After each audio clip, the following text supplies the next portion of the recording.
বৈশাখ জ্যৈষ্ঠীর বিকেলে এক একদিন হাওয়া ওঠে, আকাশ কালো করে ঝড় আসে। এই আমাদের খেলেডাঙা গ্রাম, আবাদি জমি আবার মেঘের ছায়ায় ডুবে যায়। ঘরে ফিরতে যাওয়া গরু মোষ ডাকতে থাকে এক নাগারে। ধামা কুলো আচারের বয়ম তুলবার তখন কি তাড়া।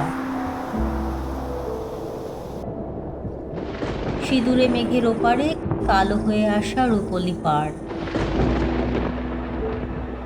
শুকিয়ে আসা পুকুরে বৃষ্টির ফোঁটা পড়ছে।